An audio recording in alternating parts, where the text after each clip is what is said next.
আর বাবারও তো সেবা দিত ভালো মতন। হ্যাঁ মা, বাবা মহাদেবকে খুব মানতো, খুব ভালো করে ওনার পুজো আচ্ছা করতো। হ্যাঁ মা, এখন কিছু পারছে না মা। এখন একদম মস্তি হয়ে গেছে। হ্যাঁ মা,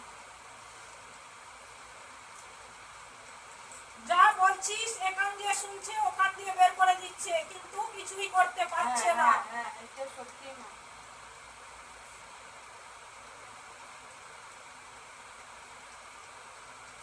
ওনাকে ডাক্তারও তো দেখিয়েছিস? ডাক্তার দেখিয়েছি মা, ডাক্তারও কিছু বলেন বলে ভালো হয়ে যাবে। ডাক্তারও দেখিয়ে কিন্তু কিছুই হচ্ছে না, না মা, সুস্থ হচ্ছে না, আরো কিন্তু পরপর বেশি হ্যাঁ হয়ে যাচ্ছে। হ্যাঁ, বেশি হয়ে যাচ্ছে মা। হাঁটা চলাও করতে পারছে না। না,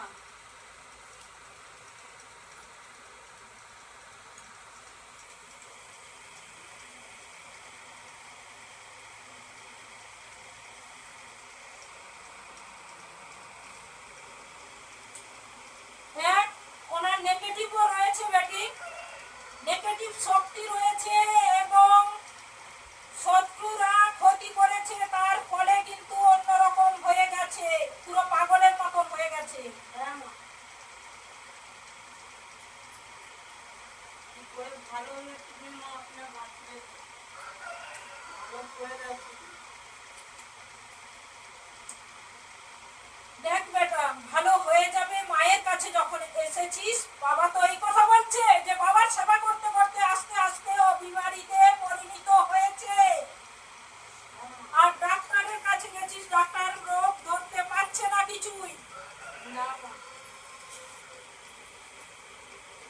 বাবার জল এবং বাবার জপ করতে থাক, আর বাবার জল নিয়ে যা, কিছু জিনিস দেওয়া হবে, ঠিক মতন ক্রিয়া কর, দেখবি আস্তে আস্তে ঠিক হয়ে যাবে। পিছনে শত্রু আছে, দ্বিতীয়ত ওকে নেগেটিভ ঘিরে রয়েছে।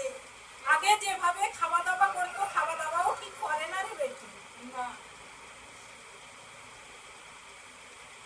কিছুদিন আগে ওর পায়ে কোনো ক্ষত হয়েছিল। হ্যাঁ মা, পা দিয়ে খুব যন্ত্রণা হয়, হাঁটতে পারেনি।